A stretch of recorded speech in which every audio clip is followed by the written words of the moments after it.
water grids, highways, and regional airports. So the scaling up that we talked about, which marks the USP of this government, is revealed in each one of these examples. We do it in that scale each time.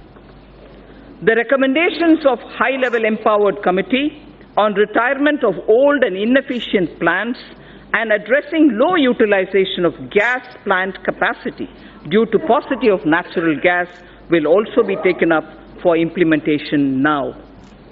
Our government launched Ujjwal Discom Assurance Yojana, UDAY, in 2015, aimed at financial and operational turnaround of discoms. Government is examining the performance of the scheme and it will further get improved.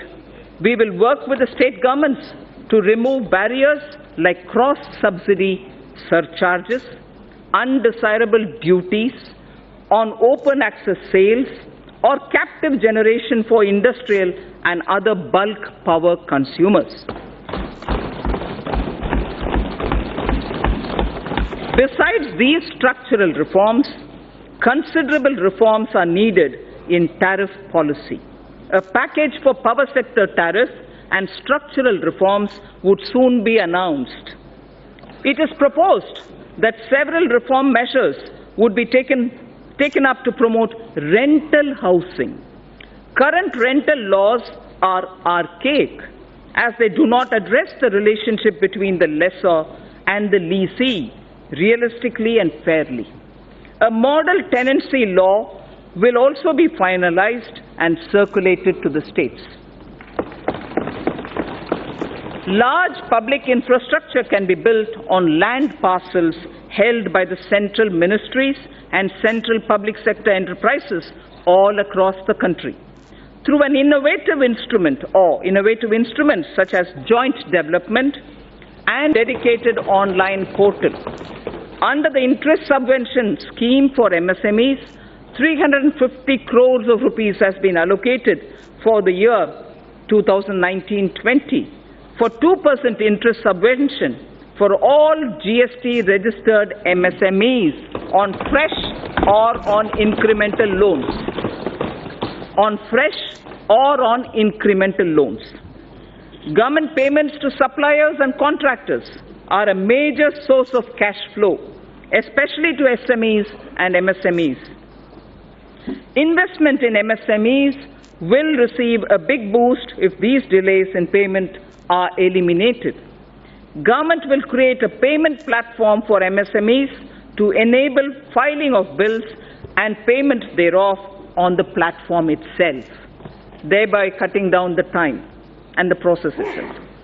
Encouraged by the overwhelming response, the Government of India has decided to extend the pension benefit to about 3 crore retail traders and shopkeepers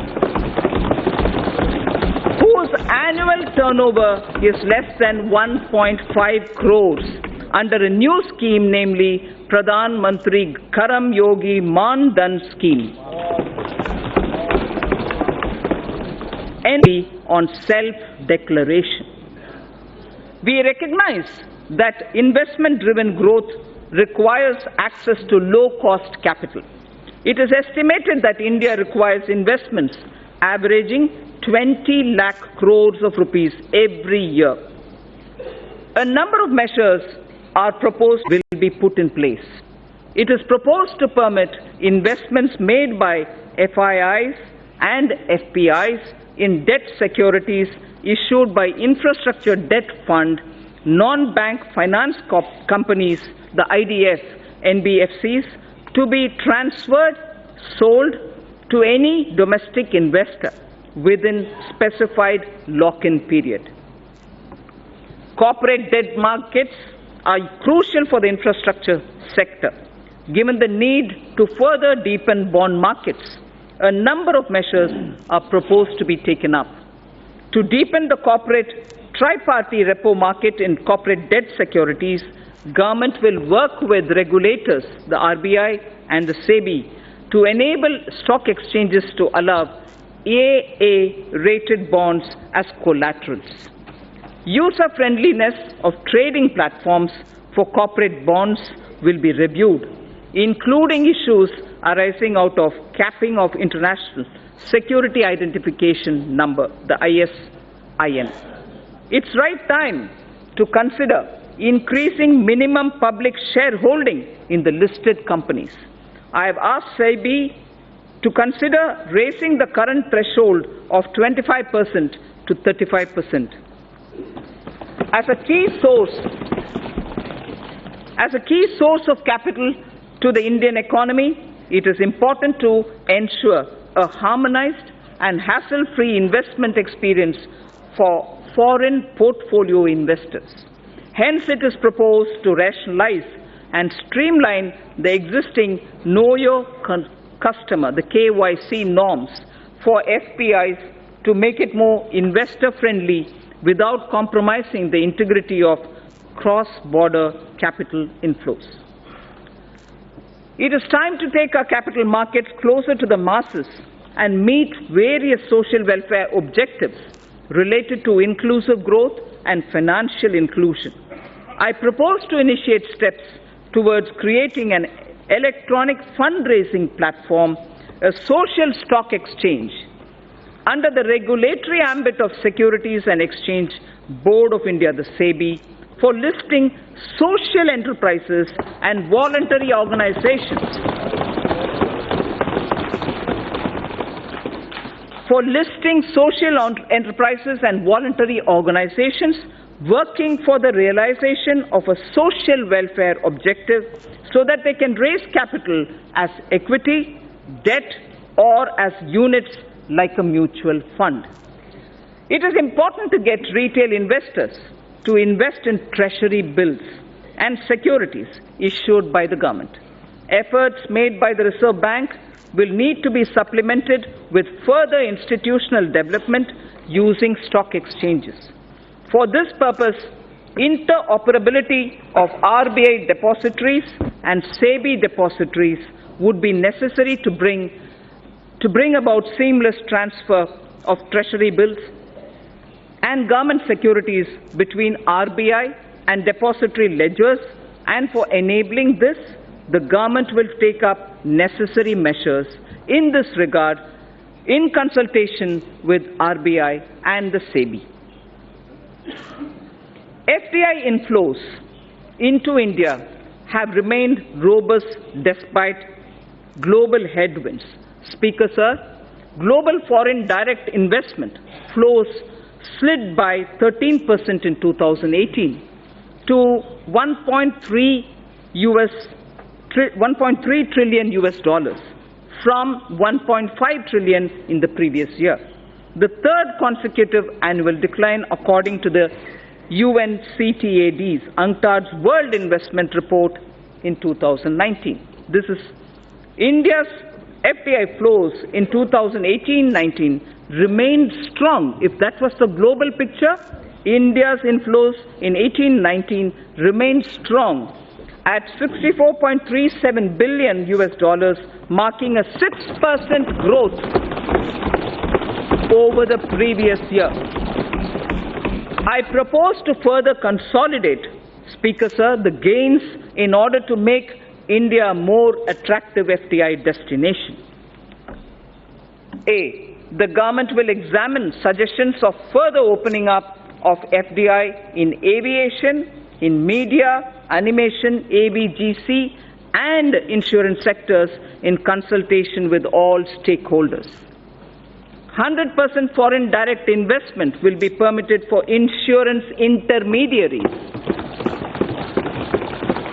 Local sourcing norms will be eased for the FDI in single brand retail sector. Single brand retail sector. It's high time India not only gets integrated into global value chain of production of goods and services, but also become part of the global financial system to mobilize global savings, mostly institutionalized in pension, insurance, sovereign wealth funds, and so on. The government is contemplating organizing an annual global investors meet in India using National Infrastructure Investment Fund as the anchor to get all three sets of global players, top industrialists, corporate leaders, top pension insurance sovereign wealth funds, top pension, insurance and sovereign wealth funds, and top digital technology and venture funds also.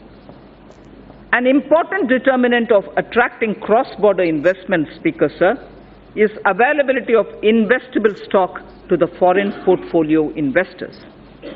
This issue assumes greater significance in view of the gradual shift from stock-targeted investments towards passive investment, whereby funds track global indices composition, of which depends upon available floating stock. Accordingly, I propose to increase the statutory limit for FBI investment in a company from 24% to sectoral foreign investment limit, with option given to the concerned corporates to limit it to a lower threshold. FPIs will be permitted to subscribe to listed debt securities issued by the REITs or the InvITs. Even though India is the world's top remittance recipient, NRI investment in Indian capital markets is comparatively less. With a view to provide NRIs with seamless access to Indian equities, I propose to merge the NRI portfolio investment scheme route with the foreign portfolio investment route. New and innovative financial instruments have been launched in the last 5 years, like Infrastructure Investment Trust, the InvITs which I referred to a minute ago, Real Estate Investment Trust, the REITs which I referred to a minute ago, as well as models like Toll Operate Transfer, the TOT, as part of the Brownfield Asset Modernization Strategy for augmenting infrastructure investment. India has had a reasonable success in Brownfield Asset Monetization, and several InvITs and one REIT transaction have already been completed. Additionally, the National Highways Authority, NHAI, carried out one TOT transaction as well. The cumulative resources garnered through these instruments and model, Speaker Sir, exceed 24,000 crores of rupees. India has emerged as a major space power with the technology and ability to launch satellites and other space products at globally low-cost level. Time has come to harness this ability commercially.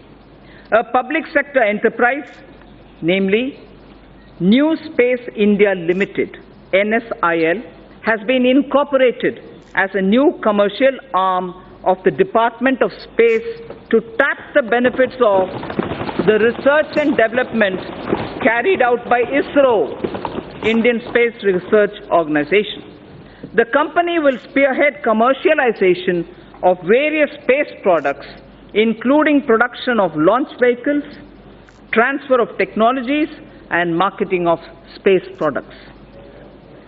Sir, I've all the while spoken about the various means through which we can, at a macro level, reaching the $5 trillion target. Now, I would just confine myself to talking about Gramin Bharat, the rural India, the various steps which we'll take towards strengthening our economy. Mahatma Gandhi ji had said, the soul of India lives in its villages. This year, even as we are marking the 150th birth anniversary of Mahatma Gandhi, I submit that our government keeps Antyodaya at the core of all its efforts. At the center of everything that we do, we keep Gaon, Garib or Kisan. मतलब गांव, गरीब और किसान केंद्र बिंदु है हमारे हर एक कार्यक्रम में. Honorable Prime Minister's 2 mega initiatives of Ujjwala Yojana and Saubhagya Yojana have transformed the lives of every rural family, dramatically improving ease of their living. Household access to clean cooking gas has seen an unprecedented expansion through provision of more than 7 crore LPG connections. All villages and almost 100% households across the country have been provided with electricity. A combination of efficient implementation and enthusiastic adoption has significantly improved access to energy for rural households. By 2022, the 75th year of Indian independence, I would like to assure the nation that every single rural family, except those who are unwilling to take the connection, except, Speaker Sir, it's important to understand, except those who are unwilling to take the connection will have an electricity and a clean cooking facility.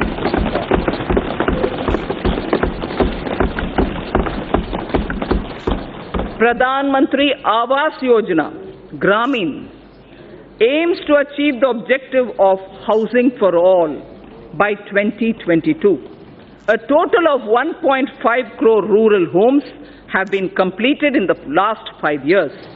In the second phase of PMAY Gramin, during 2019-20 to 2021-22, 1.95 crore houses, 1.95 crore houses are proposed to be provided to the eligible beneficiaries. These houses are also being provided with amenities like toilets, electricity and LPG connections. With the use of technology, the DBT platform, the Direct Benefit Transfer platform and technology inputs, average number of days for completion of houses has been reduced from 314 days in 2015 and 16. It took us 314 days, Speaker Sir. Now it is only 114 days. Please allow me to repeat this. If the completion of houses required 314 days in 2015-16, by the time it was 2017-18, it has now come down to only 114 days, and that is why the scale of our achievement is possible. Fishing and fishermen. Fishing and fishermen communities are closely aligned with farming and are crucial to rural India. Through a focused scheme, the Pradhan Mantri Matsya Sampada Yojana, the Department of Fisheries will establish a robust fisheries management framework. This will address critical gaps in the value chain, including infrastructure modernization, traceability, production, productivity, post-harvest management, and quality control. Pradhan Mantri Gram Sadak Yojana has brought many socio-economic gains in the rural areas. To accelerate the speed of achieving universal connectivity of eligible habitations, the target of connecting the eligible and feasible habitations was advanced from 2022 to 2019 itself. I am happy to inform that all-weather connectivity has now been provided to over 97% of all such habitations. This has been possible by maintaining a high pace of road construction of 130 to 135 kilometers per day in the last 1,000 days. Committed to the agenda of sustainable development, 30,000 kilometers of Pradhan Mantri Gram Sadak Yojana roads have been built using green technology, waste plastic and cold mix technology. thereby reducing the carbon footprint. With the changing economic scenario, it is important to upgrade roads connecting villages to the rural markets. For this, Pradhan Mantri Gram Sadak Yojana Phase 3 is envisaged to upgrade 1,25,000 kilometers of road length over the next 5 years, with an estimated cost of 80,250 crores of rupees. 1,25,000 kilometers of roads will be upgraded under Pradhan Mantri Gram Sadak Yojana Phase 3, and the amount estimated for this is 80,250 crores. Considering the fact that majority of people still live in villages and depend on agriculture and traditional industries, the scheme of Fund for Upgradation and Regeneration of Traditional Industries, SFURTI, Spurti is it, aims to set up more common facility centers to facilitate cluster-based development to make the traditional industries more productive, profitable, and capable for generating sustained employment opportunities. The focus sectors are bamboo, honey, and khadi clusters. The SFURTI envisions setting up of 100 new clusters during 2019-20, which should enable 50,000 artisans to join the economic value chain. Further, to improve the technology of such industries, the scheme for promotion of innovation, rural industry, and entrepreneurship, ASPIRE, has been consolidated for setting up of livelihood business incubators and technology business incubators. The scheme contemplates to set up 80 livelihood business incubators and 20 technology business incubators in 2019-20 to develop 75,000 skilled entrepreneurs in agro-rural industry sectors. We will invest widely in agricultural infrastructure. Speaker, sir, we will support private entrepreneurship in driving value addition to farmers' produce from the field and from allied activities too, like bamboo, like timber from the hedges, and also for generating renewable energy. अन्नदाता क्यों ऊर्जा दाता बना नहीं सकते? अन्नदाता ऊर्जा दाता बनाने के लिए बहुत सारे हमारे प्रोग्राम्स हैं.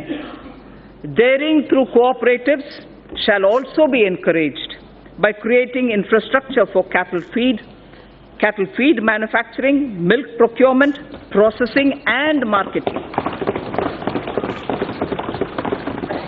Speaker, sir, I place my appreciation for our farmers who have made India self-sufficient in pulses. दलहन के रेवोल्यूशन जो हमारे किसान ने किया है, पिछले 1.5 साल में किया है, उसके लिए उनको मैं बधाई देना चाहती हूँ. I am sure they will repeat such a success even in the production of oil seed. तिलहन में भी हम उम्मीद रखते हैं हमारे किसान ऐसे ही सफलता पाएंगे. Our import bill shall be reduced by their seva. We also hope to form 10,000 new farmer producer organizations. We ensure that will ensure economies of scale for farmers over the next 5 years. The government will work with state governments to allow farmers to benefit from e-NAM. The Agricultural Produce Marketing Cooperatives Act should not hamper farmers from getting a fair price for their produce. Ease of doing business and ease of living both should apply to farmers too.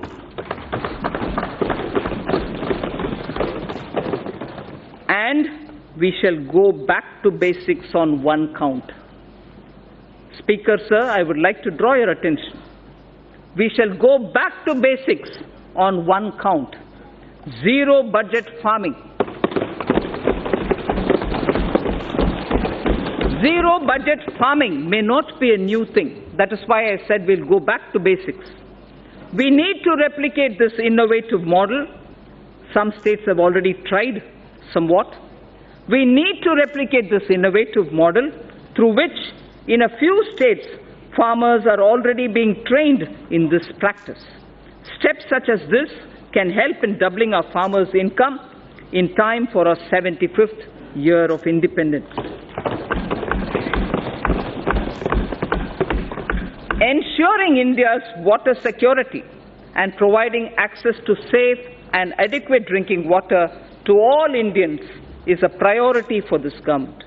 A major step in this direction has been constitution of the Jal Shakti Mantralaya, integrating the Ministry of Water Resources, River Development and Ganga Regeneration and the Ministry of Drinking Water and Sanitation. This was done by integrating these many ministries and departments. This new Mantralaya will look at the management of our water resources and water supply in an integrated and holistic manner and will work with states to ensure Har Ghar Jal. Har Ghar Jal to all rural households by 2024 under the Jal Jeevan Mission. This mission, under the Department of Drinking Water and Sanitation, will focus on integrated demand and supply side management of water at the local level, including creation of local infrastructure for source sustainability like rainwater harvesting, groundwater recharge, and management of household wastewater for reuse in agriculture.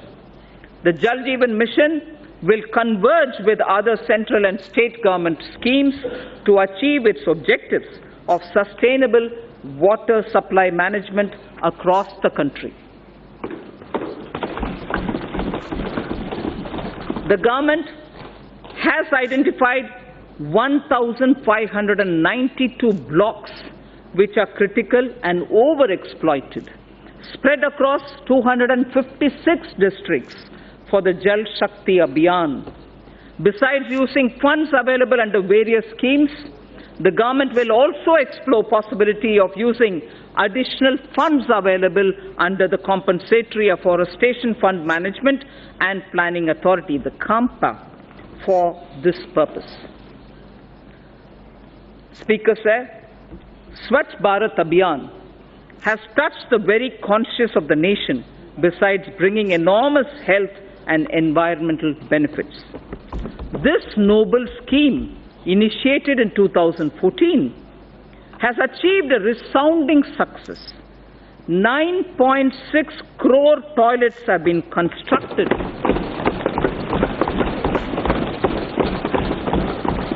9.6 crore toilets have been constructed since October the 2nd, 2014. More than 5.6 lakh villages have become open defecation free. We have to build on this success. We must not only sustain the behavioral change seen in people, but also harness the latest technologies available to transform waste into energy. I propose to expand the Swachh Bharat mission to undertake sustainable solid waste management in every village.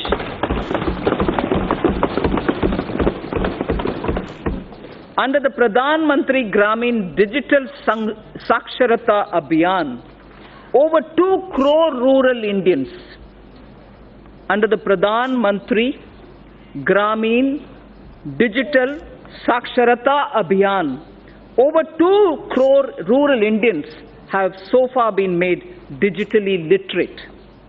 To bridge rural-urban digital divide, BharatNet is targeting internet connectivity in local bodies in every panchayat in the country. This will be speeded up with assistance from Universal Service Obligation Fund under the public-private partnership arrangement. Speaker, sir, till now I focused on some specific features in order that are rural India, Gramin Bharat ke liye. Now I will focus on Shahri Bharat, urban India.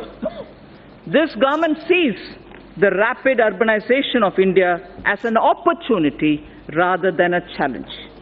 We have to make both our cities and villages better using technology. This way, we can help people live closer to their homes, stop migration into cities, provide essential services to all. Under Pradhan Mantri Awas Yojana, urban, over 81 lakh houses with an investment of about 4.83 lakh crores have been sanctioned, of which construction has started in about 47 lakh houses. Over 26 lakh houses have been completed, of which nearly 24 lakh houses have been delivered to the beneficiaries. Large-scale adoption of new technologies for construction of these houses. Over 13 lakh houses have so far been constructed using these new technologies. More than 95% of our cities also have become ODF, open defecation free. 95% of all cities have become, or they have declared themselves ODF. More than 45,000 public and community toilets across 1,700 cities have been uploaded on Google Maps, covering more than 53% of India's urban population. Almost 1 crore citizens have downloaded the Swachhata app. The 150th birth anniversary of Mahatma Gandhi is an apt occasion for us to rededicate ourselves to the ideals of the Mahatma. Honorable Prime Minister took the sankalp of achieving Gandhiji's resolve of Swachh Bharat to make India open defecation free by 2nd October 2019. I am very satisfied and I am very happy to report to this august House that this would be achieved by the 2nd of October. To mark this occasion, the Rashtriya Swachhata Kendra will be inaugurated at Gandhi Darshan, Rajghat on 2nd October 2019.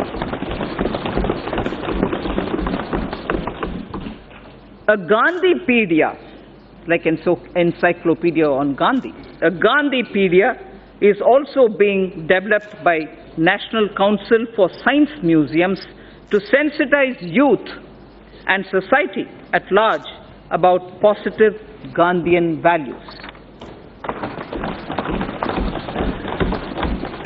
Indian Railways suburban and long-distance services do a phenomenal task in cities like Mumbai and smaller cities. Railways will be encouraged to invest more in suburban railways through special purpose vehicle structures like rapid regional transport system proposed on the Delhi Meerut route. I propose to enhance the metro railway initiatives by encouraging more PPP initiatives and ensuring completion of sanctioned works while supporting transit-oriented development to ensure commercial activity around transit hubs. We are in the process of completing the dedicated freight corridor project that will free up some of the existing railway network for passenger trains. Speaker, sir, allow me now to speak on the youth of India. The government will bring in a new national educational policy to transform India's higher education system to one of the global best education systems. The new policy proposes major changes in both school and higher education, among others. Better governance systems and brings greater focus on research and innovation. We propose to establish a national research foundation to fund, to coordinate, and to promote research in the country. NRF, or the National Research Foundation, will assimilate the research grants being given by various ministries independent of each other.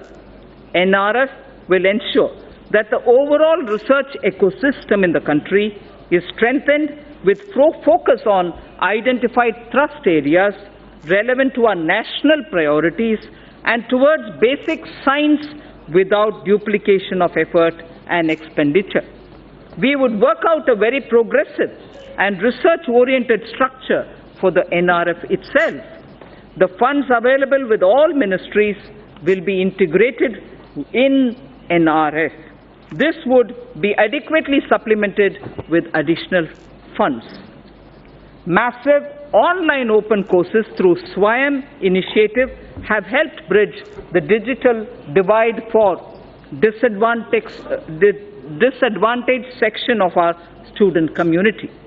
To upgrade the quality of teaching, the global initiative of academic networks, GYAN, program in higher education was started, aimed at tapping the global pool of scientists and researchers.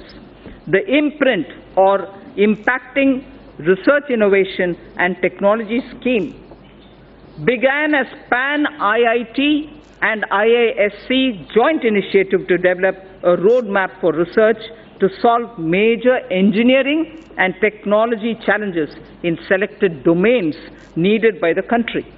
Higher educational institutions are becoming the centers of innovation. These initiatives have upgraded the quality of education. There was not a single Indian institution in the top 200 in the World University Rankings 5 years back. I repeat, there was not a single Indian institution in the top 200 in the World University Rankings for 5 years back. Due to the concentrated efforts and concerted efforts by our institutions to boost their standards and also to project their credentials better, we have now 3 institutions, 2 IITs and IISc Bangalore in the top 200 institutional bracket. This is a window open now thanks to all our efforts. We will continue making concerted efforts to improve the performance of our institutions of higher learning. An amount of 400 crores has been provided under the head World-Class Institutions for the year 2019-20, more than 3 times the revised estimates for the previous year. More than 3 times the revised estimates of the previous year. India has the potential to become a hub of higher education. I therefore propose to start a program, Study in India, that will focus on bringing foreign students to India in our higher educational institutions. The regulatory systems of higher education would be reformed comprehensively to promote greater autonomy and focus on better academic outcomes. A draft legislation for setting up of Higher Education Commission of India would be presented in the year ahead. Khelo India scheme, launched in October 2017, has created awareness of sports as an integral part of wellness throughout the country. The government is committed to expand Khelo India scheme and to provide all necessary financial support. To popularize sports at all levels, a National Sports Education Board for development of sportspersons would be set up under Khelo India scheme. So, Speaker, this government recognizes and follows the teachings of Lord Bashveshwara.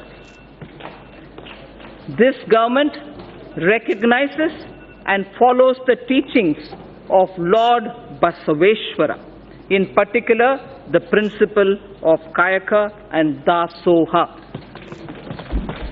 Implementing Kayakeva Kailasa, the government enables about 10 million youth to take up industry-relevant skill training through the Pradhan Mantri Kaushal Vikas Yojana.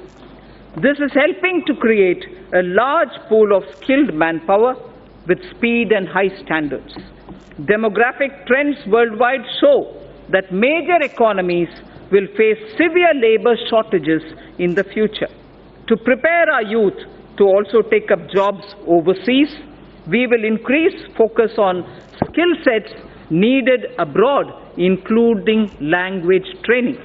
We will also lay focus on new age skills like artificial intelligence, Internet of Things, big data, 3D printing, virtual reality, and robotics, which are valued highly both within and outside the country and offer much higher remuneration.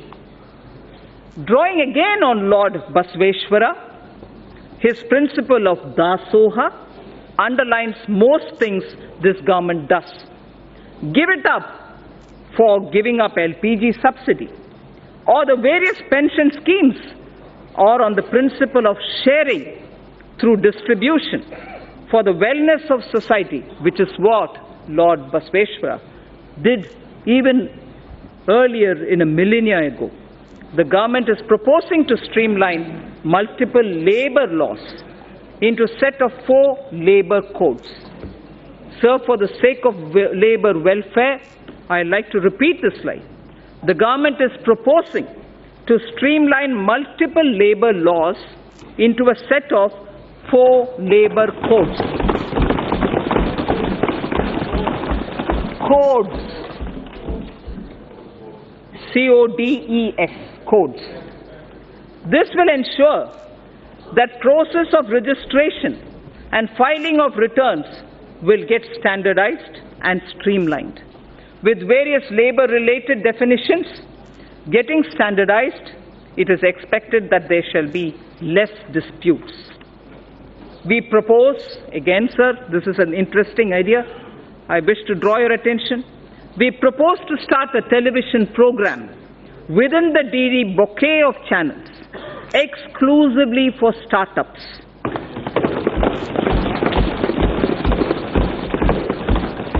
This shall serve as a platform for promoting startups, discussing issues affecting their growth, matchmaking with venture capitalists, and for funding and tax planning.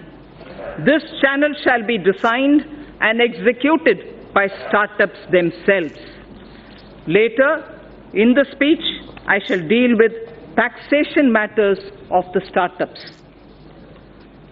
So, Stand Up India scheme has delivered enormous benefits. The country is witnessing emergence of thousands of entrepreneurs, from women and also from scheduled caste and scheduled tribes. Most of them assisted to set up their own businesses and industry, with capital provided under the Stand Up India scheme. Considering the beneficial results of the scheme and strong demand for its continuance by the SC and ST communities themselves, the scheme would now be continued for the entire period coinciding with the 15th Finance Commission, that is 2020 to 2025. The banks will provide financial assistance for demand-based businesses, including, for example, for acquisition of scavenging machines and robots. Sir, Speaker, the Stand Up India scheme has made human dignity and self-esteem to go up. Kayakeva Kailasa, I said earlier, and I repeat, the Ministry of Petroleum and Natural Gas has enabled SC and ST entrepreneurs in providing bulk LPG transportation contracts to them. In a matter of 2 years, over 300 entrepreneurs have emerged as a result of the stand-up scheme. Machines and robots have been deployed to do scavenging, which also saved the manual scavengers their dignity. The synthesis between stand-up and start-up, with commercial banks playing the catalyst, has brought this transformational change. Sir, now I shall concentrate a few paragraphs on ease of living. After all, everything that this government does with the principle of minimum government, maximum governance is aimed at getting ordinary citizens' life a bit easier. So the ease of living is a very important principle. This government aims to bring greater ease of living in the lives of its citizens. Digital payments are gaining acceptance everywhere, including by the government. Use of technology is an effective way to ensure this. Pradhan Mantri Shram Yogi Man Dhan was launched on 5th March 2019 by the Honorable Prime Minister in Ahmedabad. The scheme aims at providing 3,000 rupees per month as pension on attaining the age of 60 to crores of workers in unorganized and informal sectors. About 30 lakh workers have already joined the scheme. For good quality of life and ease of living, maintaining a cleaner environment and ensuring sustainable energy use is absolutely vital. A program of mass scaling up of LED bulbs for widespread distribution at household level was taken up, resulting into massive replacement of incandescent bulbs and CFLs in the country. Approximately 35 crore LED bulbs have been distributed under the Ujala Yojana, leading to a cost saving, and this is very impressive. I request through you, respected Speaker, that all members present here listen to what cost saving has emerged because of the LED bulbs. Approximately 35 crore LED bulbs have been distributed under the Ujala Yojana, leading to a cost saving of 18,341 crores. And this 18,341 crores annually, every year, because of LED, this is what the country is saving. It is going to be free of incandescent, India is going to be free of incandescent bulbs, and CFL use has already become minuscule. We will use the approach of mission LED bulb method to promote the use of solar stoves and battery chargers in the country. To make railway travel a pleasant and satisfying experience to the common citizen, again, ease of living, we will launch a massive program of railway station modernization this year. Railway station modernization will be launched this year. Honorable Speaker, sir, I draw the attention to the women of India. Nari to Narayani.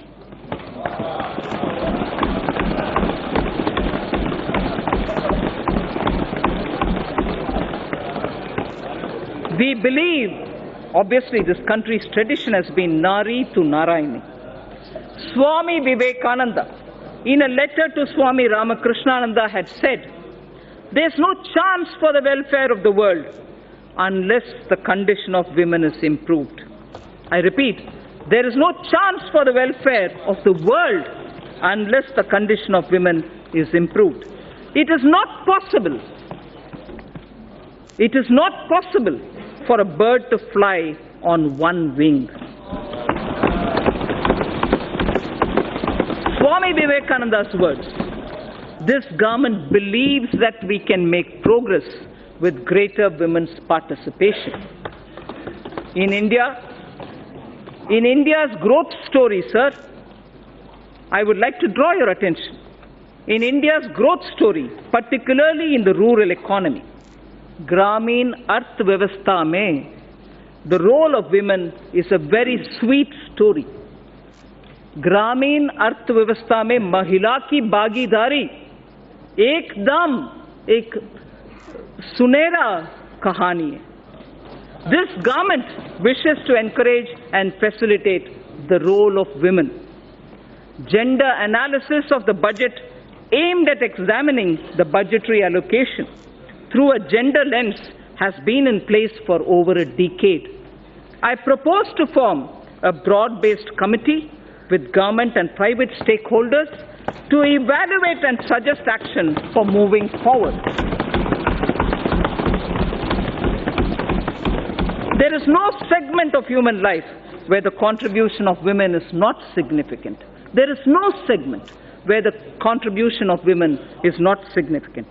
This government firmly believes that the socio-economic transformation that is taking place, particularly in the last decade, India's women's role and leadership is distinct. The recent elections have shown record turnout of women voters at par with men. Record turnout of women voters at par with men. We also have a record number of 78 women MPs here in this House. This reinforces our approach of going beyond just women-centric policy. I repeat, this reinforces our approach of going beyond just women-centric policy making to building women-led initiatives and movements.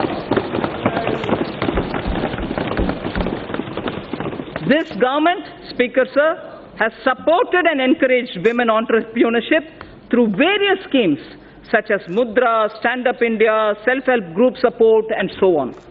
In order to further encourage women enterprises, I propose to expand the Women SHG Interest Subvention Program to all districts in India. Furthermore, for every verified woman SHG member having a Jan Dhan bank account, for every verified woman SHG member having a Jan Dhan account, an overdraft of 5,000 shall be allowed. Again, one woman in every SHG, which is spread all across the country, one woman in every SHG will also be made eligible for a loan up to 1 lakh under the Mudra scheme.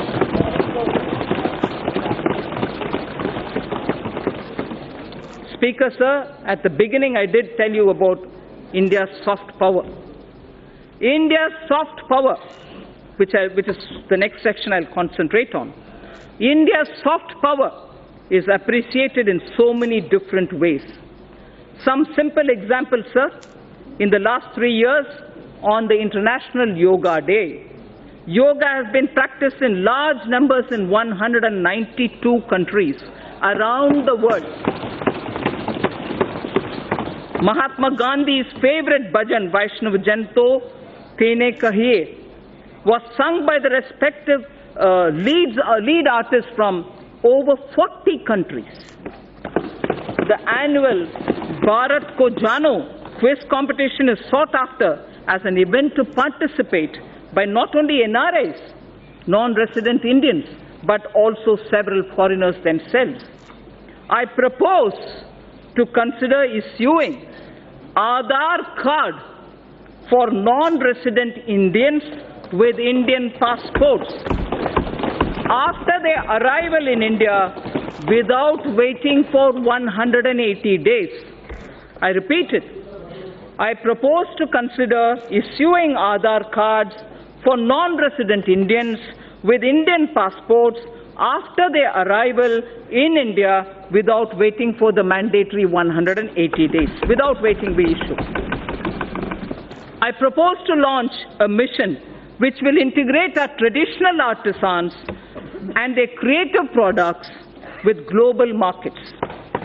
Wherever necessary, we shall obtain patents for them and the geographical indicators, GI, for them. I wish to say this in Hindi for the larger audience of traditional artisans. इस उद्देश्य से मैं इस गरिमामय प्रांगण से पहली बार यह घोषणा करती हूं कि हम भारत के सृजनात्मक उद्योगों को अर्थव्यवस्था से जोड़कर जहां आवश्यक है बौद्धिक संपदा अधिकारों से संरक्षित करके राष्ट्रीय और अंतर्राष्ट्रीय बाजार तक पहुंचाने की मुहिम प्रारंभ करेंगे।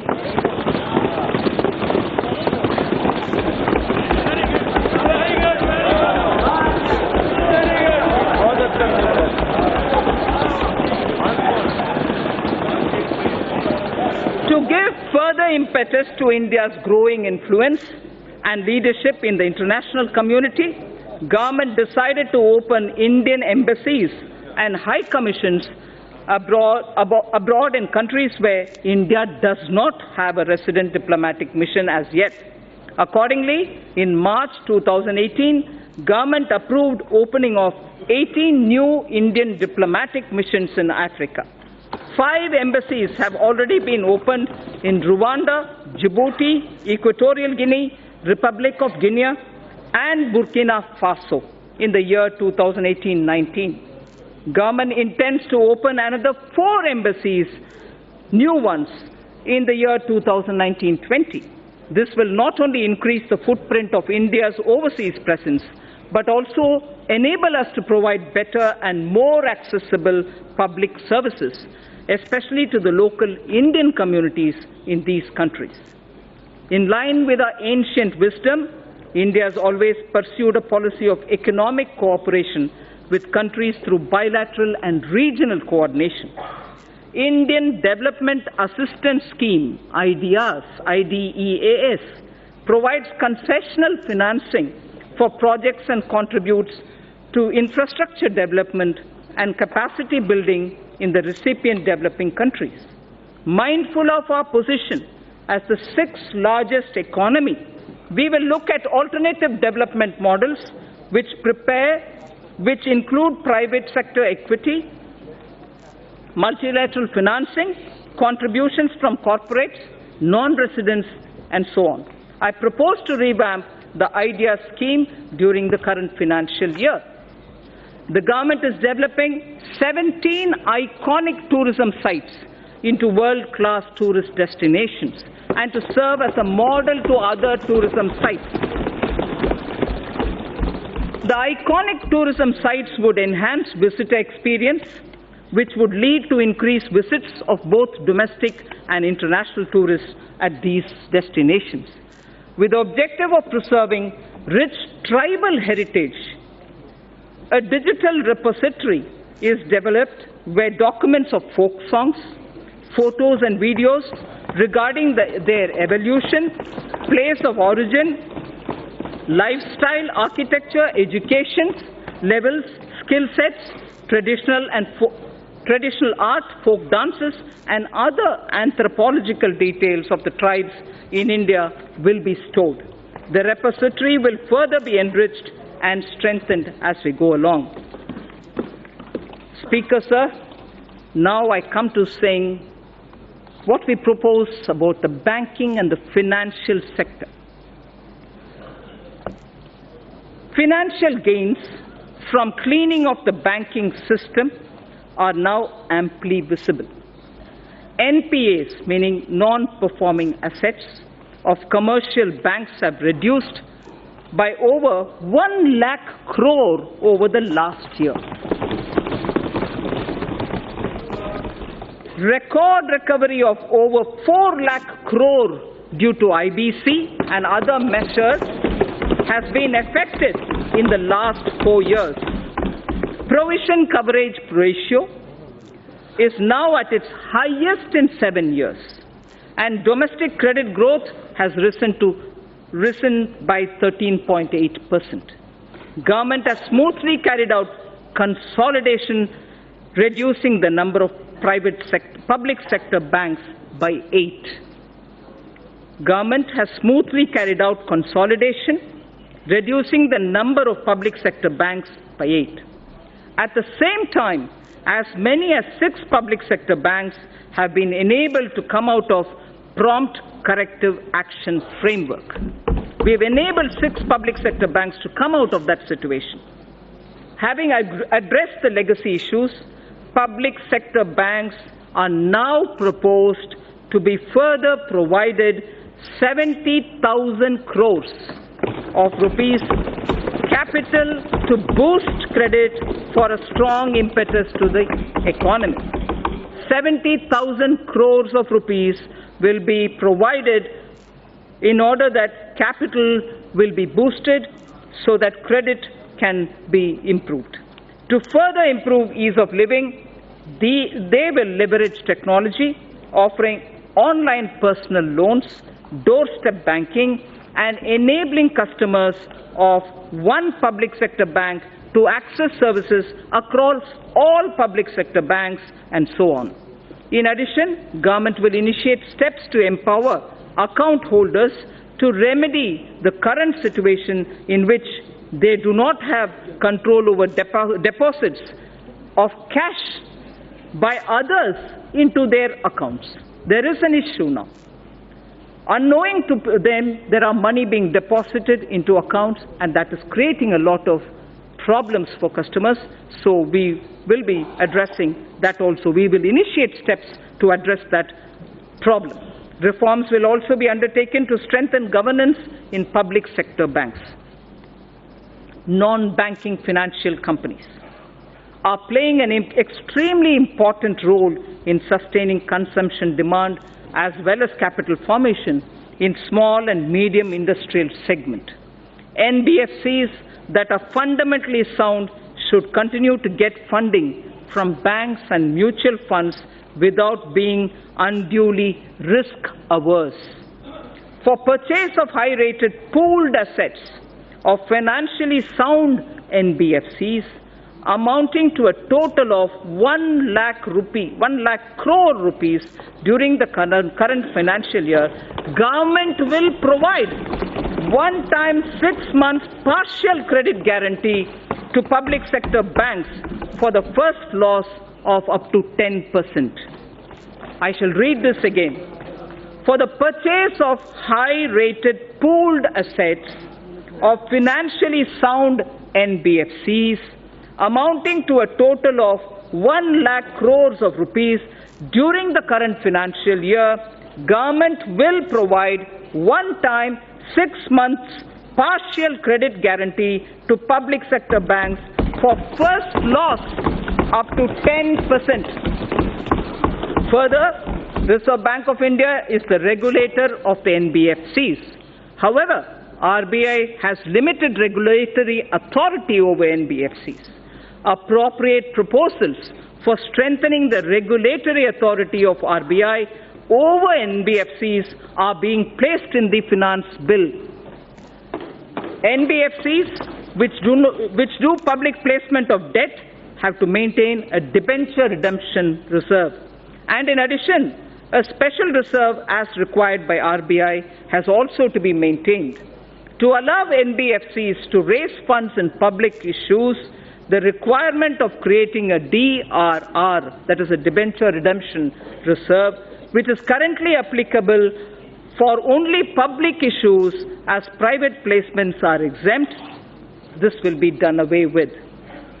To bring more participants, especially NBFCs not registered as NBFCs factor, on the TREDS platform, amendment in the Factoring Regulation Act 2011 is necessary, and steps will be taken to allow all NBFCs to directly participate on the TREDS platform. Efficient and conducive regulation of the housing sector is extremely important in our context.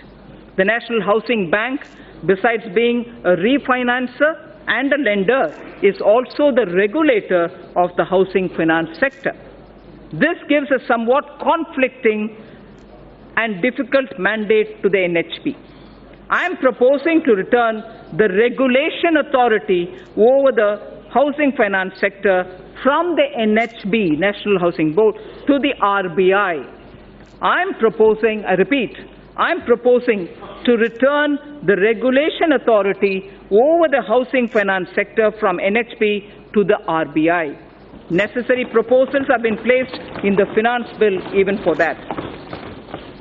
Government has announced its intention to invest 100 lakh crores in infrastructure over the next 5 years. 100 lakh crores for infrastructure over the next 5 years. To this end, it is proposed to set up an expert committee to study the current situation relating to long-term finance and our past experience with development finance institutions, and this committee shall recommend the structure and required flow of funds through development finance institutions. The situation will be reviewed by them, and they will suggest measures.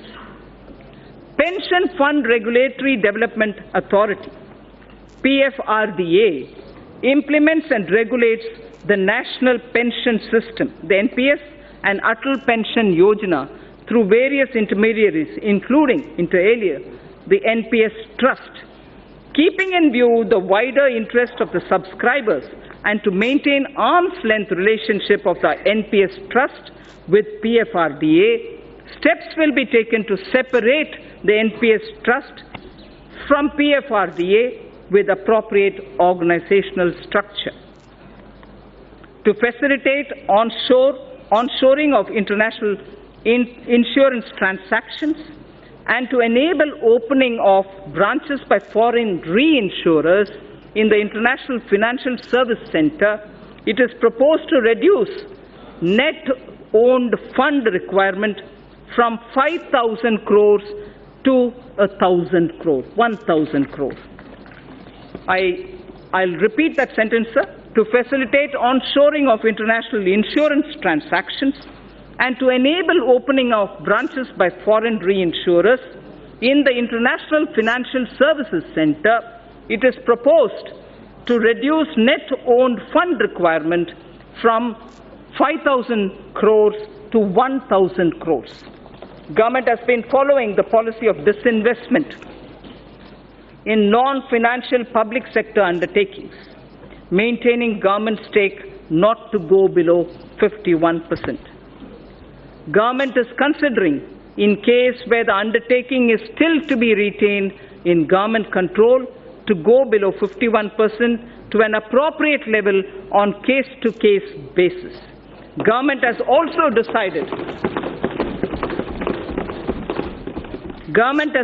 decided to modify present policy of retaining 51% government stake to retaining 51% stake inclusive of the stake of government-controlled institutions. Sir Speaker, in order to improve the capital flows into the Indian economy, it is important to align domestic corporate systems and practices with global ones. It is also appreciated that global finance movement in equity uses certain parameters to evaluate the stocks in which they choose to invest. The government intends to further encourage retail participation in CPSEs, which of late has shown very encouraging upward trend. In order to provide additional investment space, the government would realign its holding in CPSEs, including banks, to permit greater availability of its shares and to improve depth of its market. Strategic disinvestment of select CPSEs would continue to remain a priority of this government. In view of current macroeconomic parameters, government would not only reinitiate the process of strategic disinvestment of Air India, but would offer more CPSEs for strategic participation by the private sector. I repeat this sentence. Strategic disinvestment of select CPSEs would continue to remain a priority for this government. In view of current macroeconomic parameters, government would not only reinitiate the process of strategic disinvestment of Air India, but also would offer more CPSEs for strategic participation by the private sector. Government is setting an enhanced target of rupees 1 lakh 5,000 crore of disinvestment receipts for the financial year 2019-20. The government will undertake strategic sale of PSUs. The government will also continue to do consolidation of PSUs in the non-financial space as well. Sir, ETFs have proved to be an important investment opportunity for retail investors and has turned out to be a good instrument of Government of India's disinvestment program. To expand this further, Government will offer an investment option in ETFs on the line of equity-linked savings scheme, which is ELSS. This would encourage long-term investments in CPSEs. For bringing better public ownership of the PSUs and also bring greater commercial and market orientation of the listed PSUs, the government will take all necessary steps to meet public shareholding norms of 25% for all listed PSUs and raise the foreign shareholding limits to maximum permissible sector limits for all PSUs, companies which are part of emerging market index. Sir, the Indian sovereign debt, external debt, India's sovereign external debt to GDP is among the lowest globally at less than 5%. Honorable Speaker, sir, this is a very important indicator for India. I am repeating the line. India's sovereign external debt to GDP is among the lowest globally at less than 5%. The government will start raising a part of its gross borrowing program in external markets in external currencies. This will also have beneficial impact on demand situation for the government securities in domestic market. A new series of coins, sir, a new series of coins of 1 rupee, 2 rupees, 5 rupees, 10 rupees and 20 rupees, easily identifiable to the visually impaired also, were released by the government minister, by the Honorable Prime Minister on 7th March 2019. These new coins will be made available for public use shortly. Sir, in the first 50 years after independence, we emphasized on rights. So I draw your attention to this line, which marks the end of part A of my speech. In the first 50 years after independence, we emphasized on rights. Marking 75 years of our independence, we should place emphasis on our duty towards India. Place emphasis on our duty towards India without undermining our rights. Thinkers all over the world have supported the argument that in performing one's duty, protection of one's rights is inherent. In performing one's duty, the protection of one's right is inherent in it.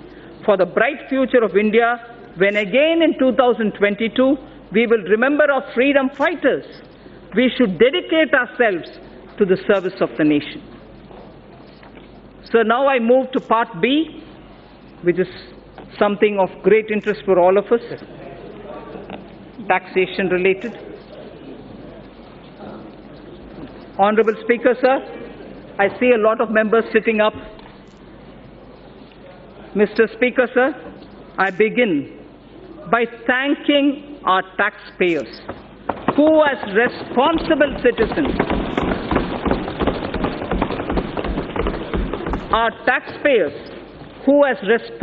citizens, perform their duty by paying their taxes. It is because of their valuable contribution that our government is able to work for our collective dream of inclusive and all-round development of our nation. I place my appreciation to the honest taxpayer of India. At this juncture, sir, I find wisdom in a line from Purananuru, which is a Sangam time Tamil literature piece. A Tamil Sangam era work, and this is done by Pisirandayar. Pisirandayar, yes. The verse, Yanai Pugunda Nilam, a land into which elephant gets in. Yanai Pugunda Nilam. This was sung as an advice to the king, a Pandyan king, Pandyan Aruvudai Nambi. The king is Pandyan Aruvudai Nambi, and Pisirandayar gives this advice to him. It's a long verse. I'm only picking up the first line, some line from the middle, and the end. Kai nel aruthu kavalang koline. Kai nel aruthu kavalang koline. Arivudai vendan neriyarinde koline. Arivudai vendan neriyarinde koline. Parivu taba edukkum pindam natchin. Parivu taba edukkum pindam natchin. Yanai pukka pulam pol. Yanai pukka pulam pola. Thanum unnan ulagamum kedume. Meaning,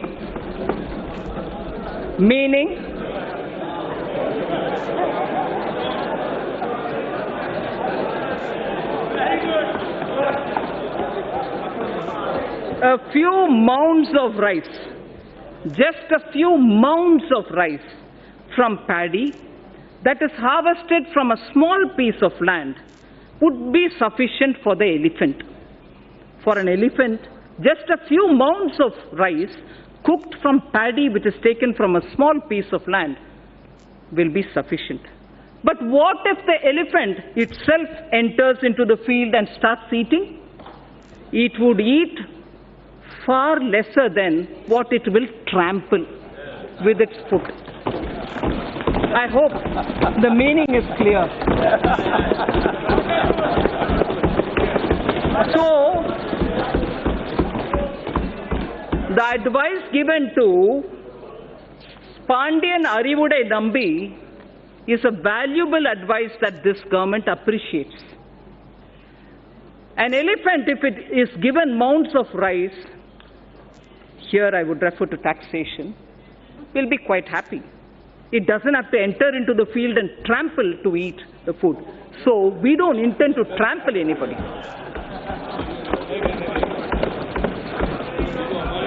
Sir, in direct taxes therefore, sir, Mr. Speaker, due to a slew of efforts taken by our government, the direct tax revenue has significantly increased over the past couple of years. It has increased by over 78% from 6.38 lakh crores in financial year 2013-14 to around 11.37 lakh crores in financial year 2018. From 6.38 lakh crores to 11.37 lakh crores between 13-14 and 18-19. It is now growing at double-digit rate every year. Let me recall, sir, and reiterate this government's effort over the past 5 years to alleviate the tax burden on small and medium income earners. This includes self-employed as well as small traders, salary earners, and senior citizens. Only when their annual taxable income exceeds 5 lakhs, only when their annual taxable income exceeds 5 lakhs, they are required to pay any income tax. The details of our efforts and achievements on this front during the past few years are given in the annexure to the speech. I am not going into the details of it. Speaker, sir, my tax proposals will aim to stimulate growth, incentivize affordable housing, and encourage startups by releasing the entrepreneurial spirit. It will also be geared towards promoting digital economy. I aim to simplify tax administration and bring greater transparency. So far, So far as corporate tax is concerned, we continue with phased reduction in rates. Currently, a lower rate of 25% is only applicable to companies having annual turnover up to 250 crores. Currently, the lower rate of 25% is only applicable to companies having annual turnover of up to 250 crores. I propose to widen this to include all companies having an annual turnover of up to 400 crores. This will cover 99.3% of all the companies. Only 0.7% of companies will remain outside of this rate. So in order to boost economic growth and make in India, the government will launch a scheme to invite global companies through a transparent competitive bidding to set up mega manufacturing plants in sunrise and advanced technology areas such as semiconductor fabrication, solar photovoltaic cells, lithium storage batteries, solar electric charging infrastructure, computer servers, laptops, etc., and provide them investment-linked income tax exemptions under 35AD of the Income Tax Act and other indirect tax benefits. Sir, on electric vehicles. Considering our large consumer base, we aim to leapfrog and envision India as a global hub of manufacturing of electric vehicles. A global hub of manufacturing electric vehicles. Inclusion of solar storage batteries and charging infrastructure in the above scheme will boost our efforts. Government has already moved the GST Council to lower the GST rate on electric vehicles from 12 to 5%. Also, to make electric vehicle affordable to consumers, our government will provide additional income tax deduction of 1.5 lakhs of rupees on the interest paid on loans taken to purchase electric vehicles. What does this mean? This amounts to a benefit of 2.5 lakh crores over the loan period to the taxpayer who takes loans to purchase electric vehicles. So by the time the entire period of the loan ends, for you having taken the loan for buying an electric vehicle, you would benefit to the level of 2.5 lakh rupees because of this income tax deduction which is being brought in for encouraging purchase of electric vehicles. So startups, as I said when I was talking about the youth of this country, startups require, and we have been consistently providing them all the encouragement. Startups in India are taking firm roots and their continued growth needs to be encouraged. To resolve the so-called angel tax issue, I'm sure a lot of members are concerned on this issue.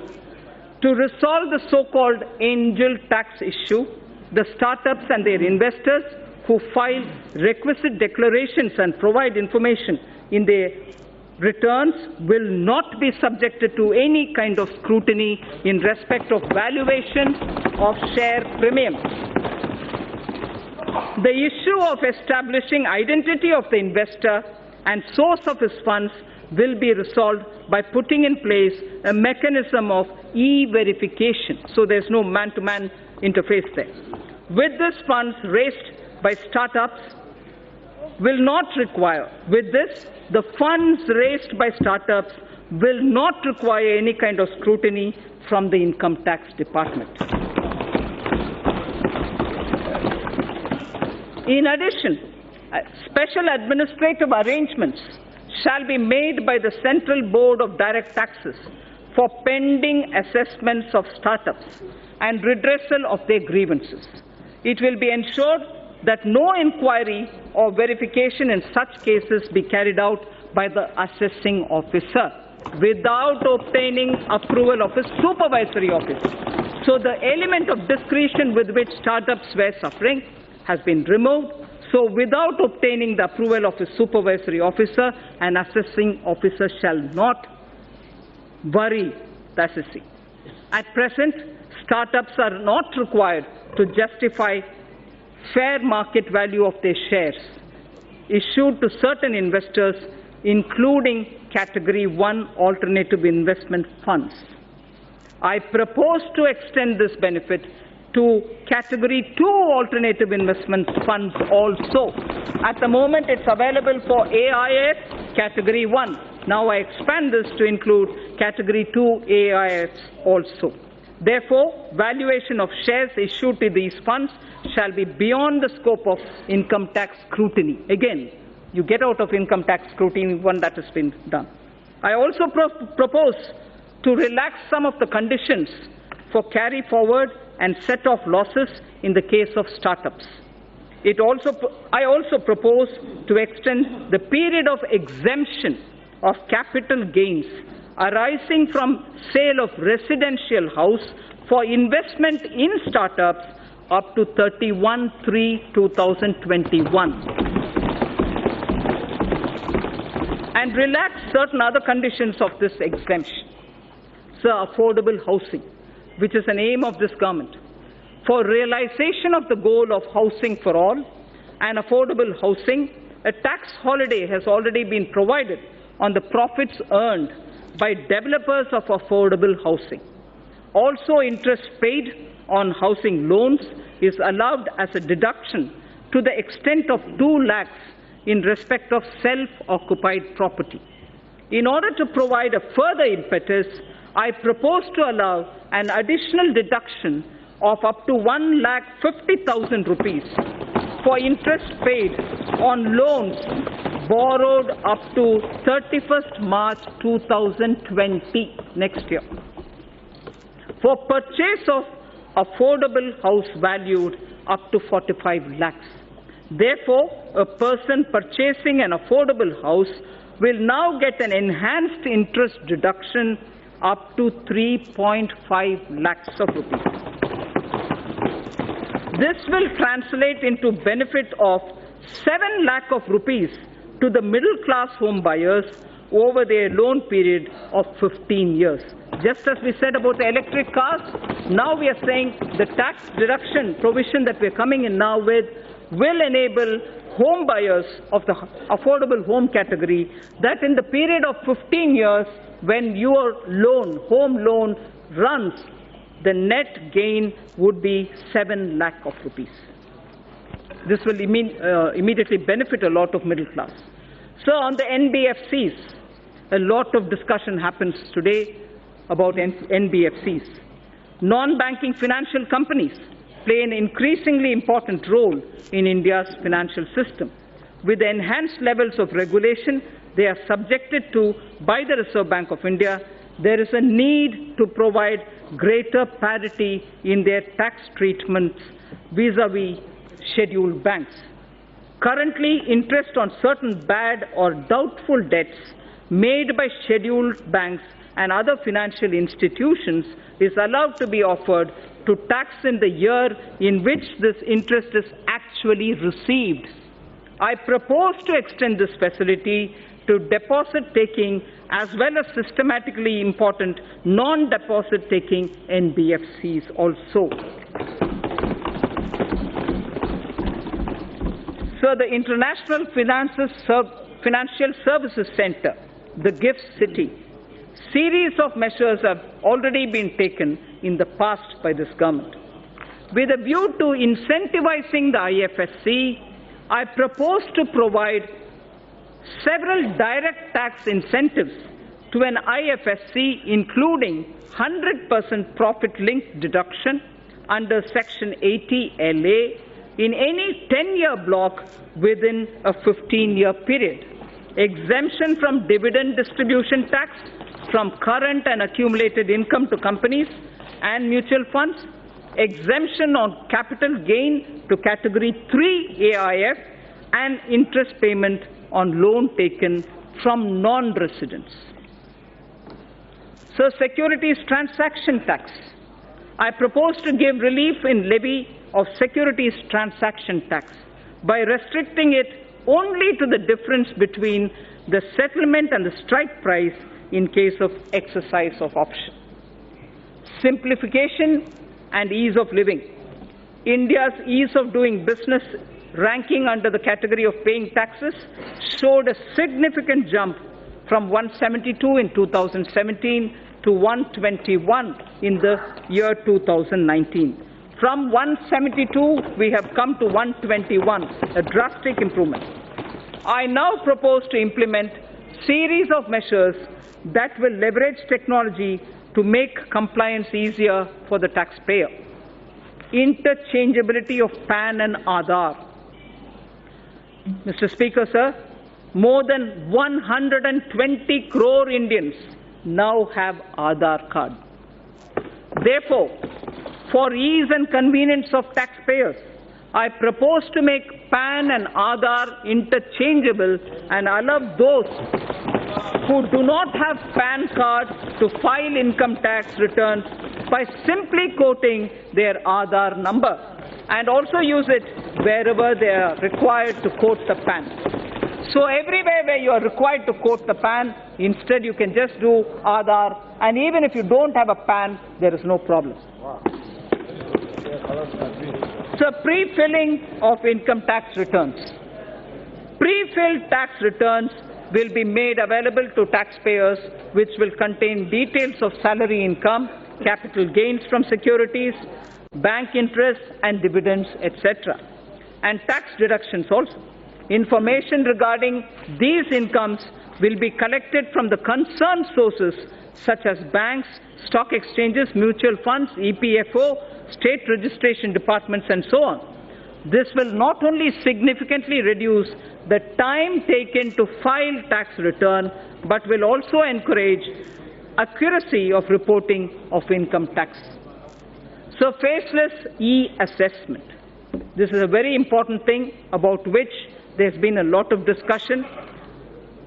Assessees should not face any kind of harassment. The existing system of scrutiny assessments in the income tax department involves a high level of personal interaction between the taxpayer and the department, which leads to certain undesirable practices and on the part of the tax officials.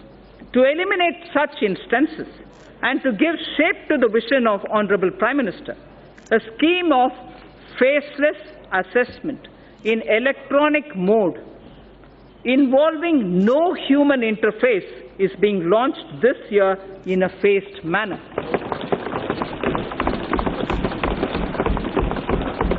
To start with, such e-assessments shall be carried out in cases requiring verification of certain specified transactions or discrepancies. Cases selected for scrutiny shall be allocated to assessment units in a random manner, and notices shall be issued electronically only by a central cell without disclosing the name, designation or location of the assessing officer. The central cell shall be the single point of contact between the taxpayer and the department. This new scheme of assessment will represent a paradigm shift in the functioning of the income tax department.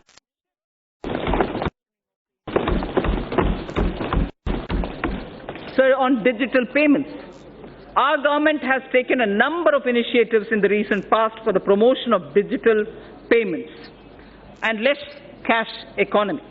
To promote digital payments further, I propose to take a slew of measures to discourage the practice of making business payments in cash. To discourage the practice of making business payments in cash, I propose to levy TDS, tax deduction at source, of 2% on cash withdrawal exceeding 1 crore in a year from a bank account. I'll repeat this. To discourage the practice of making business payments in cash, I propose to levy TDS of 2% on cash withdrawal exceeding 1 crore in a year from a bank account. Further, there are low-cost digital modes of payment such as Beam UPI, UPI QR code, Aadhaar Pay, certain debit cards, NEFT, RTGS, etc., which can be used to promote less cash economy. I therefore propose that the business establishments with annual turnover of more than 50 crores shall offer such low-cost digital modes of payment to their customers, and no charges or merchant discount rate shall be imposed on customers as well as the merchants. No charges or merchant discount rates shall be imposed on customers as well as the merchants. RBI and banks will absorb these costs from the savings that will accrue to them on account of handling less cash as people move to these digital modes of payment. Necessary amendments are being made in the Income Tax Act and the Payments and Settlement System Act of 2007 to give effect to these provisions. So now about the revenue mobilization. I'm sure it's equally concerning for all of us. Mr. Speaker, sir, as I have started earlier, we have taken several measures in the past to alleviate the tax burden on small and medium income earners, as those having annual income up to 5 lakhs are not required to pay any income tax. We are thankful to the taxpayers who play a major role in nation building by paying their taxes. However, in view of the rising income levels, those in the highest income brackets need to contribute more to the nation's development. I therefore propose to enhance the surcharge on individuals having taxable income from 2 crore to 5 crores and 5 crore and above, so that effective tax rates for these two categories will increase by around 3% and 7% respectively. So the other measures, I also propose to simplify the tax law to reduce even hardships being caused to taxpayers, which include enhancing threshold of tax for launching prosecution for non-filing of returns and exempting appropriate class of persons from the anti-abuse provision of Section 50CA and Section 56 of the Income Tax Act. So the indirect taxes. Now coming to indirect taxes, sir. We are aware that the landscape has changed significantly with implementation of the GST. In every sense, this has been a monumental reform. In every sense, this has been a monumental reform, center and states coming together and agreeing to pool in their sovereign power of taxation for common good of the country was unprecedented. 17 taxes and 13 cesses became one tax. Multitude of rates instantly became 4. Almost all commodities saw rate reduction. Tens of returns were replaced by just one. Taxpayers' interface with tax departments got reduced. Border checks got reduced and eliminated in many cases. Goods started moving freely across states. Sir, in the initial phase, GST witnessed certain teething problems. This was natural considering the scale of the reform. However, the Council, the Centre and the states proactively worked to resolve these issues. GST rates have also been reduced significantly, where relief of about 92,000 crores per year has been given. We should not lose sight of this fact when judging the performance of the GST. The details are given in the annexure. We are further simplifying the GST processes. A simplified single monthly return is being rolled out. Taxpayer having annual turnover of less than 5 crore shall file only quarterly returns. Free accounting software for return preparation has been made available to small businesses. A fully automated GST refund module shall be implemented. Multiple tax ledgers for a taxpayer shall be replaced by just one. It's also proposed to move an electronic invoice system wherein invoice details will be captured in a central system at the time of issue. This will eventually be useful to pre-fill a taxpayer's return. There will be no need for a separate e-way bill. Its rollout would begin from January 2020. Electronic invoice system will significantly reduce the compliance burden. Sir, on the customs side, my proposals are driven with the objective of securing our borders, achieving higher domestic value addition through Make in India, reducing import dependence, protection to MSME, and promoting clean energy, curbing non-essential imports, and correcting inversions. Defense has an immediate requirement of modernization and upgradation. This is a national priority. For this purpose, import of defense equipment that are not being manufactured in India are being exempted from the basic customs duty. Make in India is a cherished goal. In order to provide domestic industry a level playing field, basic customs duty is being increased on items such as cashew kernels, PVC, vinyl flooring, tiles, metal fittings, mountings for furniture, auto parts, certain kinds of synthetic rubber, marble slabs, optical fiber cable, CCTV camera, IP camera, digital and network video recorders, and so on. Also, exemptions from on certain electronic items which are now being manufactured in India are being withdrawn. Further, end-use based exemptions on palm stearin, fatty oils, and exemptions to various kinds of papers are also being withdrawn. To encourage domestic publishing and printing industry, 5% customs duty is being imposed on imported books.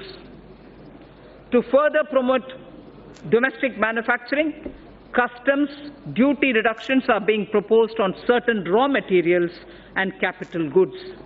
These include certain inputs of CRGO sheets, amorphous alloy ribbon, ethylene dichloride, propylene oxide, cobalt matte, naphtha, wool fibers, inputs for manufacture of artificial kidney and disposable sterilized dialyzer, and fuels for nuclear power plants.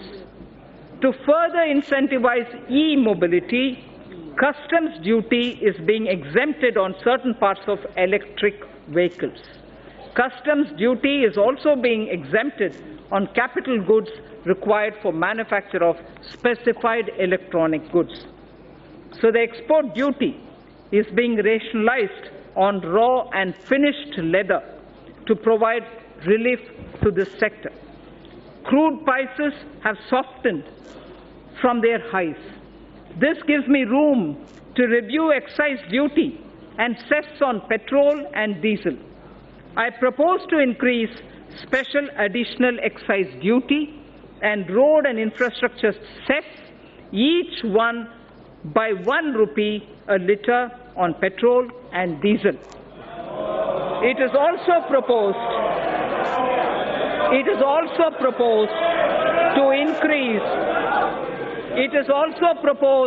to increase custom duty on gold and metals from 10% to 12.5%. It is also proposed to increase custom duty on gold and other precious metals from 10 to 12.5%. Tobacco products and crude attract national calamity and contingent duty. In certain cases, this levy has been contested on the ground that there is no basic excise duty on these items. To address this issue, a nominal basic excise duty is being imposed. Sir, I am also proposing few amendments to the Customs Act. Recent trends reveal that certain bogus entities are resorting to unfair practices to avail undue concessions and export incentives. While we have intensified our efforts against such nefarious activities, provisions are being incorporated in the Act for enhanced penalty and prosecution for such offences. Further misuse of duty-free scrips and drawback facility involving more than 50 lakh of rupees will be a cognizable and non-bailable offence. GST has completed 2 years. An area that concerns me is that we have huge pending litigations from pre-GST regime. More than 3.75 lakh crores of rupees is being blocked in litigations and service tax and excise. There is a need to unload this baggage and allow businesses to move on. I therefore propose a legacy dispute resolution scheme, that will allow quick closure of these litigations. I would urge the trade and business to avail this opportunity and be free from legacy litigations. The details of my tax proposals are given in the annexure. Sir Speaker, I thank you for this opportunity, and with these words, I commend the budget to this august House. Thank you. To Srimati Nirmala Sitharaman, Manya Vitt Mantri ji. I just would like to mention, although I have commended the budget, I just would like to mention, I have not mentioned specific allocations for the scheme and programs. I have not mentioned specific allocations for schemes and programs. All these details are available in the budget documents as much as my speech's annexure. I also take this opportunity for the response that we've received for the crowdsourcing of ideas for the budget. Immense suggestions from common citizens reached us. We have benefited from the crowdsourcing. The one last mention, which is more for the curiosity's sake, the fiscal deficit this year is 3.3%, brought down from 3.4%. Thank you. Item number 2, Srimati Nirmala Sitharaman, Manya Vitt Mantri ji. Of course, don't have the papers with me.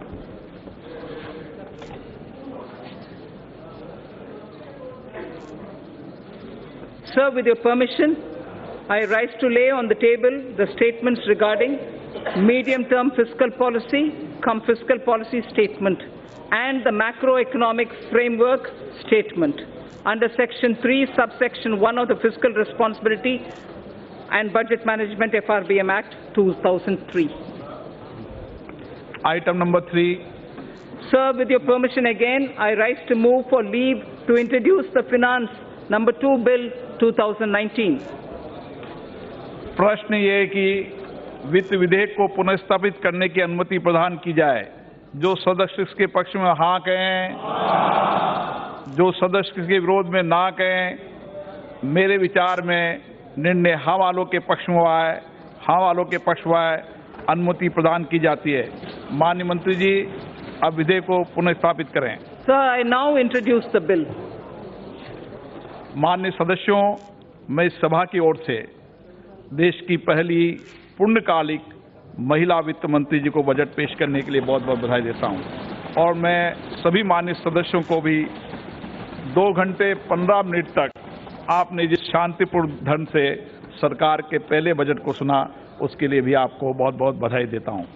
सभा की कार्रवाई सोमवार दिनांक 8 जुलाई 2019 को सुबह 11 बजे तक के लिए स्थगित की जाती है।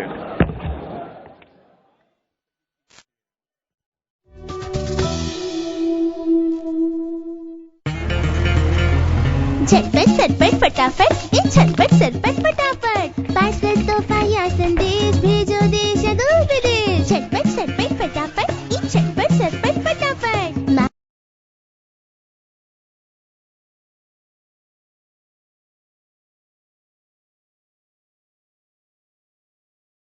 Nikunj, the finance minister already all set. We've seen her enter North Block and, looking ready to present the budget this time around. While markets, we're just going to see them open in about 2 minutes. Abha, if I have to only address the market setup and purely the market setup, is that this time around expectations are low. No bad news is good news for the market.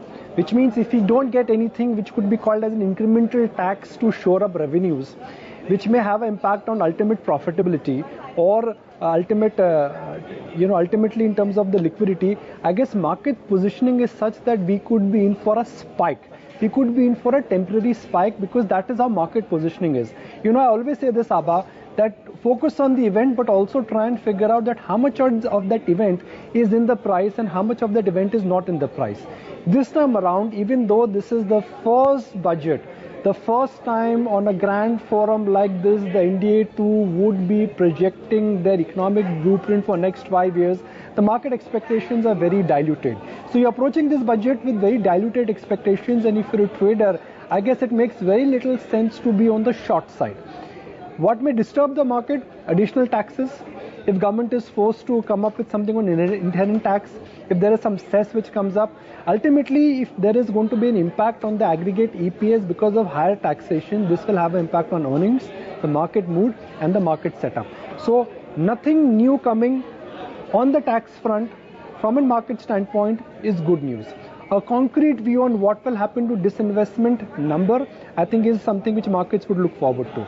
Something coming on the front of LTCG, markets will start jumping with joy. So I think that is the market setup. So I'm just going to move a bit. Let's look at the pre-open rates here just to establish that where markets are right now, and that's how markets currently are right now. The top 50 gainers in the markets in the pre-open session. Yes Bank is under pressure irrespective of the budget, and UPL and India Bulls Housing Finance have come back with a vengeance in this year. So that's how the market positioning is, that's how the market volatility is. And the first rates will start coming up any second on your screen. It's a big day for the market, and that's how markets have opened. It's a surprise move in Britannia, State Bank of India, Hero MotoCorp and Power Grid. Now that screen will again start reflecting and capturing much more, too many gainers and losers. But off the blocks on the budget day is none other than India Bulls Housing, followed by Z, where a deal is almost in the final lap, and Tata Steel, which seems to be making a comeback. We've identified budget super 30 stocks for you. These are the 30 stocks where we feel that expectations and excitement could be very high. So let's look at that aspect. Let's look at that heat map of budget 30. These are the stocks where we feel that the price action really could be very high. Piramal Enterprises, India Bull Housing, the wall is getting slightly lazy for the moment, but there you go, markets open 25 points higher, the budget super 30. Piramal is off to a good start. For the day, I would say look out for 3 stocks. State Bank of India, if anything comes on bank recap or a holding company. L&T, because there would be a grand focus on what will happen to the capex. And third, DLF. If anything comes for the housing sector, DLF, purely because of its size and purely because of its sheer presence in the F&O space, could see a movement. So if I have to stick my neck out, I would say State Bank of India, DLF, L&T, and then watch out for an agri stock like UPL. Yeah. Aside of that, Nikunj, also maybe ITC, there are companies which do have which give you a broader coverage of consumption, the rural end of the market. So maybe a Unilever, ITC, large staple plays like that. Of course, businesses like ITC go beyond FMCG and staples. Also look out for M&M, because anything that the government, anything that the finance minister says today on how to really cope up with the rural distress is going to have its bearings on M&M, considering a large part of their revenue pie comes in from their tractor sales. Also, we've been talking about as to how water is going to be perhaps a big theme, considering the kind of distress that some of the southern states are facing, the water scarcity, what with the delayed monsoon. So maybe a company like Viatech Wabag, that's going to be another stock which is going to be in focus, although it started off with a meager gain of about 1%. Titan, there is expectation that perhaps something is going to come out in gold duty as well. So look out for Titan. Titan on budget day goes under pressure by about almost 0.5%. And yes, the HDFC twins. Anything that's going to come about on banking or finance, that's going to have its bearings on SBI. But of course, the big boys, which have really been a pillar, a leg of the market as well. But Nikunj, what else are you spotting? Aisha, I'm just looking at the volatility meter, and again the importance of the volatility meter I think in my book is very high. That just tells you where the market positioning is, and the market volatility is missing. The market volatility this time around is missing. On a day like this, when you know that markets are in for a swing event, the volatility should have been ideally here. Where is the volatility? Right at the bottom of the barrel, nearing 10%, which means there is no large nervousness and there is no large positioning in the market. And sometimes the kind of positioning we are in, it just tells you that if there is no bad news or if there is no new news, we could be in for a flare-up. If you are a day trader, Aisha, I think you may just want to have a slightly contra approach today, purely based on the fact that there is so little volatility that it may not hurt you to really take a call. Well, markets would be, breathing a sigh of relief, assuming that the revenue compulsions have not really forced people to take any kind of change. Okay, there you see, I think Nilesh Shah is ready. Good old Nilesh Shah, I mean, he's a big channel friend. Our viewers, they always look forward to hear his macro views. Yes, Nilesh, good morning. Thank you for joining us. So the D-Day today, come. So the D-Day today, I guess what we are trying to understand here is that today is the first major day in terms of what the economic blueprint of the next 5 years would be. And this is what we're trying to address. GDP has plunged. I can walk it down here. It has plunged. Job creation has plunged. Sentiment has plunged. What can this budget do to fix the obvious problems? There are two things this budget can do.